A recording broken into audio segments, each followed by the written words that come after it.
ఓం నమో నారాయణాయ. ఓం నమశివాయ. శ్రీమాత్రే నమః. ఇంటి యజమాని ఏదైనా పని మీద బయటికి వెళ్ళేటప్పుడు గడప దాటేటప్పుడు తప్పనిసరిగా కుడికాలు బయటపెట్టి శ్రీ విఘ్నేశ్వర అవిఘ్నమస్తు అంటూ బయటికి వెళ్ళాలి.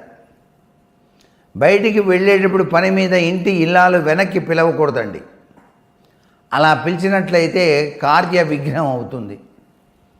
అనుకున్నది ఒకటి జరిగేది ఒకటి అనేటువంటి సూత్రం గుర్తుపెట్టుకోవాలి.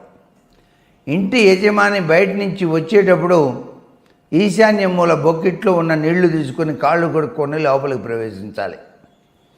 కాళ్ళు కడుక్కోకుండా లోపలికి రావటం అనేది అనర్థదాయకము అనే విషయాన్ని ప్రతి ఒక్క ఇంటి యజమాని గుర్తుపెట్టుకొని తీరాలి. అంతేకాకుండా తాను విడిచేటువంటి చెప్పుల జత సింహద్వారానికి ఎదురుగా మాత్రం విడవకూడదు. సింహద్వారానికి ఎదురుగా ఎవరైతే చెప్పులు నిత్యం విడుస్తూ ఉంటారో ఆ ఇంట్లో లక్ష్మీదేవి ప్రవేశించదు. అనేక అనర్థాలు వచ్చి తీరుతాయి. తస్మాత్ జాగ్రత్త. ఆ యొక్క చెప్పుల స్టాండ్ అనేటువంటిది మాత్రం దూరంగా ఉంచండి. అక్కడ దాకా వెళ్ళి ఆ చెప్పులన్నీ దాంట్లో ఉండేట్టుగా చూసుకొని రావచ్చు ఇంట్లోకి. అంతేకాకుండా గడప లక్ష్మీ స్వరూపం కాబట్టి ప్రతినిత్యం కూడాను గడప మీద కనుక 2 పాల చుక్కలు కనుక వేసి నమస్కారం చేస్తే ఇంటి ఇల్లాలు ఆ ఇంట్లో ఐశ్వర్యం వెల్లివిరుస్తుంది సుమా.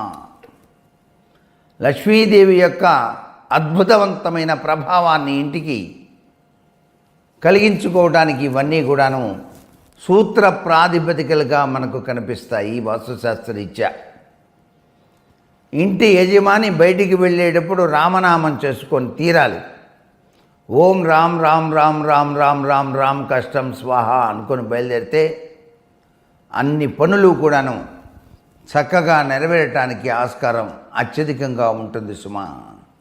ఇల్లు ఊడ్చేటువంటి చీపిరి ఎటువంటి పరిస్థితుల్లోనూ కూడాను ఈశాన్య ఉత్తర భాగాల్లో ఉంచకూడదు.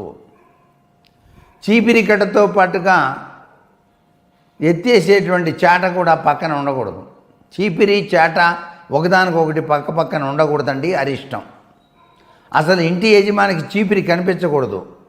వాకిట్లోకి రాగానే చీపిరి దర్శనమిస్తే ఎట్లా? అందుకని దాన్ని ఆగ్నేయ దిశలో కానీ నైరుతి దిశ